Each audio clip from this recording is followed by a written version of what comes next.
ମୁଁ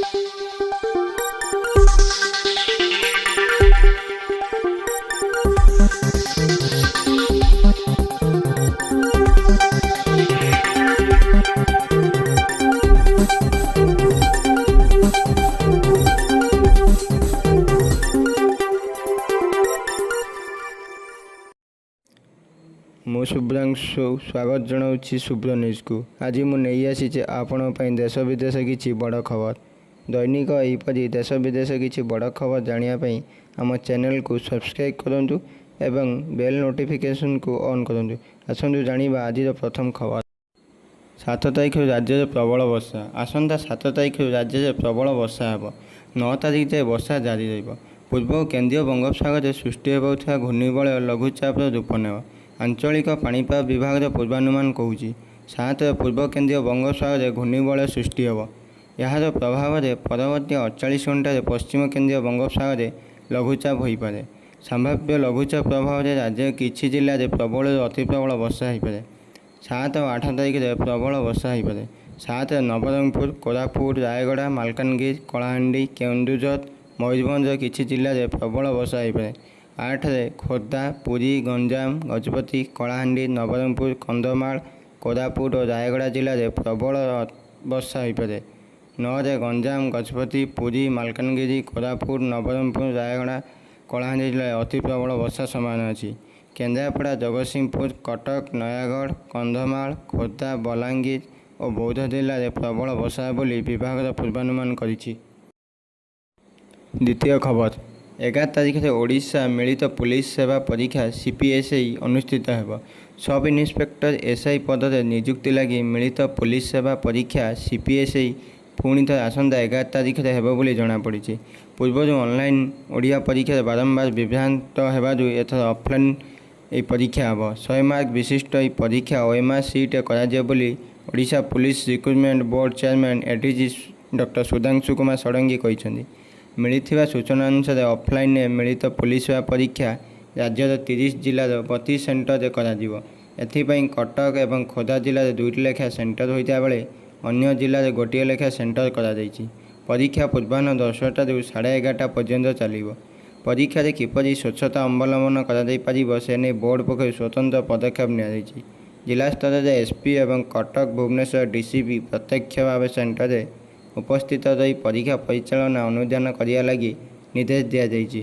ADG doctor Sarangi ସୂଚନା ଦେଇଛନ୍ତି। ପରୀକ୍ଷା ସେଣ୍ଟରଗୁଡ଼ିକ ସାଧାରଣତଃ କଲେଜଗୁଡ଼ିକୁ ଚୟନ କରାଯାଇଥିବାରୁ କଲେଜ ଅଧ୍ୟକ୍ଷମାନେ ସେଣ୍ଟର ସୁପରିଟେଣ୍ଡେଣ୍ଟ ଭାବେ ଦାୟିତ୍ୱ ଦେଇଛନ୍ତି। ତୃତୀୟ ଖବର। ଜୀବନବ୍ୟାପୀ ସାଧନା ସମ୍ମାନରେ ଓଡ଼ିଶା ଫେରିଲେ ମୁଖ୍ୟମନ୍ତ୍ରୀ ନବୀନ ପଟ୍ଟନାୟକ। ଦିଲ୍ଲୀରୁ ଜୀବନବ୍ୟାପୀ ସାଧନା ସମ୍ମାନରେ ସମ୍ମାନିତ ହୋଇ ମଙ୍ଗଳବାର ଭୁବନେଶ୍ୱର ପହଞ୍ଚିଛନ୍ତି ମୁଖ୍ୟମନ୍ତ୍ରୀ ନବୀନ ପଟ୍ଟନାୟକ। ଆଉ ନବୀନଙ୍କୁ ସ୍ୱାଗତ କରିବା ପାଇଁ ମଙ୍ଗଳବାର ରାଜଧାନୀ ପାଲଟିଥିଲା ଜନସମୁଦ୍ର। ବିଜେଡି ପକ୍ଷରୁ ବିମାନ ବନ୍ଦରରେ କରାଗଲା ଭବ୍ୟ ସ୍ୱାଗତ ସମ୍ବର୍ଦ୍ଧନା। ବିମାନ ବନ୍ଦରରୁ ନବୀନ ନିବାସ ଯାଏ ବିଶାଳ ରାଲି। ଏଥିପାଇଁ ରାଜ୍ୟର ବିଭିନ୍ନ ନିର୍ବାଚନ ମଣ୍ଡଳୀରୁ ଭୁବନେଶ୍ୱରରେ ହଜାର ହଜାର ଲୋକ ଏକାଠି ହୋଇଛନ୍ତି। ପାରମ୍ପରିକ ନୃତ୍ୟରେ କମ୍ପିଉଠିଲା ପରିବେଶ। ସାରା ରାଜ୍ୟରୁ 50,000 ଲୋକ ରାଜଧାନୀ ଏକଜୁଟ ହୋଇଛନ୍ତି। 2019 ନିର୍ବାଚନରେ ନବୀନ ପଟ୍ଟନାୟକଙ୍କ ପ୍ରଚାର ପାଇଁ ଯେଉଁ ବସ୍ର ବ୍ୟବସ୍ଥା କରାଯାଇଥିଲା ସେହି ବସ୍ରେ ମୁଖ୍ୟମନ୍ତ୍ରୀ ବିମାନ ବନ୍ଦରରୁ ନବୀନ ନିବାସ ଅଭିମୁଖେ ବାହାରିଥିଲେ। ବିମାନ ବନ୍ଦରରୁ ବାହାରିବା ସମୟରେ ଲୋକଙ୍କୁ ଅଭିବାଦନ ଜଣାଇ ରାଜ୍ୟବାସୀଙ୍କୁ ତାଙ୍କ ସମ୍ମାନିତ କରିଛନ୍ତି ନବୀନ ପଟ୍ଟନାୟକ। ରାଜନୀତିରେ ପ୍ରବେଶ 25 ବର୍ଷ ଓ ମୁଖ୍ୟମନ୍ତ୍ରୀ ଭାବେ 22 ବର୍ଷ ପୂରଣ କରିଛନ୍ତି ନବୀନ ପଟ୍ଟନାୟକ। ଶୂନ୍ୟ ରାଜକୋଷ ସାଙ୍ଗକୁ ମହାବାତ୍ୟା ପରବର୍ତ୍ତୀ ଓଡ଼ିଶାର ପୁନର୍ଗଠନ, ଅନାହାର, ଅପପୁଷ୍ଟି, କ୍ଷୁଧା ଜର୍ଜରିତ ଓଡ଼ିଶାକୁ ଖାଦ୍ୟ ଯୋଗାଇବାର ଆହ୍ୱାନ ପରି ଅନେକ ପ୍ରତିକୂଳ ପରିସ୍ଥିତିରେ ସେ ଓଡ଼ିଶାର ଶାସନମଙ୍ଗ ଧରିଛନ୍ତି। ବିକାଶ ରୂପାନ୍ତର ଓଡ଼ିଶାକୁ ନୂଆ ରୂପ ଦେଇଛନ୍ତି ମୁଖ୍ୟମନ୍ତ୍ରୀ ନବୀନ ପଟ୍ଟନାୟକଙ୍କୁ ମିଳିଛି ଜାତୀୟ ସ୍ତରଠାରୁ ଆନ୍ତର୍ଜାତୀୟ ସ୍ତର ପର୍ଯ୍ୟନ୍ତ ମହାନାୟକର ସ୍ୱୀକୃତି। ମହିଳା ସଶକ୍ତିକରଣ ସରକାରଙ୍କ ଲକ୍ଷ୍ୟ ବୋଲି ମୁଖ୍ୟମନ୍ତ୍ରୀ କହିଥିଲେ। ମିଶନ ଶକ୍ତି ମହିଳା ସଶକ୍ତିକରଣରେ ପ୍ରଶାସନିକ ମଡେଲ। କେବଳ ସେତିକି ନୁହେଁ, କୃଷକମାନେ ସବୁବେଳେ ଆମ ରାଜ୍ୟର ମେରୁଦଣ୍ଡ। କୃଷକଙ୍କ ପରିଶ୍ରମ ଯୋଗୁଁ ଓଡ଼ିଶା 4 ଥର ପୁରସ୍କୃତ ହୋଇଛି। ଓଡ଼ିଶା ବର୍ତ୍ତମାନ ଦ୍ରୁତତମ ଦାରିଦ୍ର୍ୟ ହ୍ରାସ ପାଇଁ ଜଣାଶୁଣା ବୋଲି କହିଥିଲେ ମୁଖ୍ୟମନ୍ତ୍ରୀ। ଚତୁର୍ଥ ଖବର। PG ନାମଲେଖା ପାଇଁ ପ୍ରକାଶ ପାଇଲା ମେଧା ତାଲିକା। PG ନାମଲେଖା ପାଇଁ ପ୍ରକାଶ ପାଇଲା ମେଧା ତାଲିକା। ରାଜ୍ୟର ବିଭିନ୍ନ ବିଶ୍ୱବିଦ୍ୟାଳୟ ଓ ସ୍ୱୟଂଶାସିତ ମହାବିଦ୍ୟାଳୟରେ PG ନାମଲେଖା ପାଇଁ ମେଧା ତାଲିକା ସୋମବାର ପ୍ରକାଶ ପାଇଛି।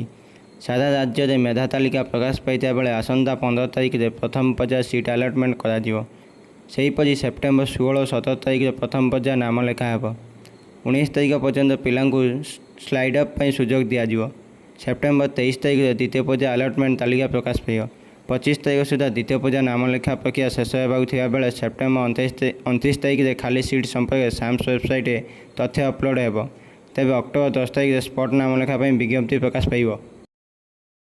पंचम खबर, कोरोना महामारी विपक्ष में देश को मिलला आउ एक अस्त्र। कोरोना महामारी विपक्ष में लड़े आसी एक बड़ खुशी खबर। भारतीय फार्मा कंपनी भारत बायोटेक द्वारा विकसित देशर प्रथम इंट्रानाजल टीका को अनुमोदन देला drugs controller general of India DCGI। Corona विपक्ष लड़ाई पर बिग बूस्ट अनेक साहाय्य करिबा बोली केंद्र स्वास्थ्य और परिवार कल्याण मंत्री मनसुख मांडविया कहते। देशर अग्रणी कोविड टीका उत्पादनकारी फार्मा कंपनी भारत बायोटेक को आउ एक बड़ सफलता। संस्था विकसित करिथिबा इंट्रानाजल वैक्सीन को जरूरीकालीन व्यवहार अनुमति प्रदान करिछि DCGI। यह अनुमोदन नहीं केंद्र स्वास्थ्य और परिवार कल्याण मंत्री मनसुख मांडविया सूचना देइछन्ति। भारत कोविड विरोधी लड़ाई को या बड़ जगाइबा नहीं सूचना देइछन्ति केंद्र स्वास्थ्य मंत्री। भारत बायोटेक द्वारा प्रस्तुत नाजल वैक्सीन CHAD36 SARS-CoV-2 कोविड-19 इंट्रानाजल वैक्सीन को ड्रग्स नियामक संस्था DCGI व्यावहारिक अनुमोदन देइछि। 18 वर्ष ऊर्ध्व वयस्क क्षेत्र में यह जरूरीकालीन भाव व्यवहार हो पार। भारतीय फार्मा कंपनी भारत बायोटेक पूर्व कोविड टीका और परवर्ती समय कोविड बूस्टर सफलता सह विकसित कर सारी।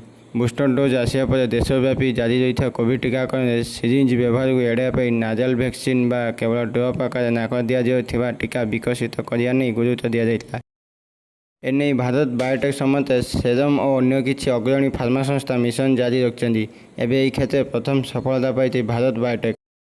षष्ठ खबर, 2024 एवं रणनीति 29 ओडिशा आसवे नडा। 2024 निर्वाचन पर राज्य बीजेपी तार रणनीति प्रस्तुत आरंभ करुच्ची। बीजेपी राष्ट्रीय सभापति JP नड्डा ओडिशा आसवे बोली सूचना मिली। एने गणमाध्यम को बीजेपी साधारण संपादक गोलक महापात्र सूचना देते। सूचना अनुसार द्वितीय दिनिया ओडिशा गस्त आसुचंती बीजेपी राष्ट्रीय सभापति JP नड्डा। आसंता 29 तारिख नड्डा ओडिशा पहुंचे। 29 और 30 तारिख नड्डा ओडिशा रे बोली बीजेपी साधारण संपादक गोलक महापात्र सूचना कहते। सेपटे आज राज्य बीजेपी पक्ष कोर्केट मीट बैठक बसी। राज्य बीजेपी कार्यालय आलोचना जारी रही। बैठक में प्रभारी सुनील बंसल और राज्य सभापति समीर महांती उपस्थित रही बेले राष्ट्रीय उपाध्यक्ष बैजयंत पंडा सह बीजेपी अन्य वरिष्ठ नेता सामिल होती। सप्तम खबर, रिलीज है goodbye film trailer. Amitabh Bachchan, Neena Gupta और रश्मिका मंडाना आगामी चलचित्र गुड बाय बहु प्रतीक्षित ट्रेलर मंगलवार रिलीज होती। यह फिल्म उत्तर भारतीय दर्शकों व्यतीत दक्षिण भारतीयों खास, कारण गुड बाय माध्यम पुष्पा स्टार रश्मिका मंडाना बॉलीवुड पाद थापुंट। चलचित्र पोस्टर पर यह ट्रेलर चमत्कार और पारिवारिक अनुभूति देउछि। सामाजिक गणमाध्यम ट्रेलर को खूब प्रतीक्षा मिली। पारिवारिक संपर्क में यार मूल्यबोध को फिल्म माध्यम परदार चित्रण कर। अमिताभ बच्चन रश्मिका मंडाना पिता भूमिका अभिनय करता बेले नीना गुप्ता माँ साजिंट। यह चलचित्र पवेल गुलाटी, अभिषेक खान, साहिल मेहटा, पायल थापा गुरुत्वपूर्ण भूमिका नजर आसवे। विकास बहल निर्देशित यह चलचित्र अक्टोबर 7 प्रेक्षालय मुक्तिलाभ कर। शेष खबर, एशिया कप 2022 सुपर 4 मैच को 6 विकेट जीति नहीं श्रीलंका। पुणी पराजय। एशिया कप 2022 सुपर 4 मैच को 6 विकेट जीति नहीं श्रीलंका। फल भारतीय फैन को निराश कर रोहित बाहिनी। एशिया कप फाइनाल को जीवा आशा मौली जाइए। एशिया कप 2022 सुपर 4 मुकाबला आज मुहांमुही होता भारत और श्रीलंका। टॉस जीति प्रथम बोलिंग निष्पत्ति नहीं श्रीलंका। प्रथम बैटिंग कर भारत निर्धारित ओभर 8 विकेट हर 173 रन करता। दल पक्ष अधिनायक रोहित शर्मा सर्वाधिक 62 रन करते। ओपनर रोहित शर्मा आरंभ ही आक्रमणात्मक शॉट खेली आरंभ करते, किंतु अपरपक्ष राहुल पुणी फेल मारी मात्र 6 रन कर आउट होते। से कोहली खाता खोलिया पूर्व ही क्लीन बोल्ड होती। रोहित व्यक्तिगत भाव 41 बॉल 5टी चौका 4टी छक्का सहित 72 रन करते। से Surya Kumar Yadav 29 ball 34 run, Pandya 17 run, Deepak Hooda मात्र 3 रन कर आउट होते। ऋषभ पंत 17 रन, भुवनेश्वर कुमार 0 आउट होते। रविचंद्र अश्विनी 15 रन और अर्शदीप सिंह 1 रन कर अपराजित रही। सूचनायोग्य पाकिस्तान ठार 5 विकेट हारिबा पर भारतीय दल श्रीलंका सहित खेली। आगामी मैच अफगानिस्तान सह खेल। बर्तमान भारत पॉइंट टेबल तालिका तृतीय स्थान रही। यदि उभय श्रीलंका अफगानिस्तान भारत हराई दिए तो फाइनाल पहुँची पार। दुईटी जाक मैच जीतले भारत मिले 4 पॉइंट ଆଉ ଯଦି ନେଟ୍ ରନ୍ ହାର ଭଲ ରୁହେ ତେବେ ଫାଇନାଲକୁ ଯିବାରେ କୌଣସି ଅସୁବିଧା ହେବ ନାହିଁ। ଅନ୍ୟପକ୍ଷରେ ଶ୍ରୀଲଙ୍କା ଯଦି ପାକିସ୍ତାନକୁ ହରାଇ ଦିଏ ତେବେ ଭାରତ ପାଇଁ ଅସୁବିଧା ହେବ, କାରଣ ପୂର୍ବରୁ ଶ୍ରୀଲଙ୍କାର ରନ୍ ହାର ଭାରତ ତୁଳନାରେ ଭଲ ଅଛି। ତେଣୁ ଶେଷ ଦୁଇ ମ୍ୟାଚ୍ରେ ଭାରତକୁ ବିଜୟ ହେବା ସହିତ ରନ୍ ହାର ବଢ଼ାଇବା ଉପରେ ଗୁରୁତ୍ୱ ଦେବାକୁ ହେବ।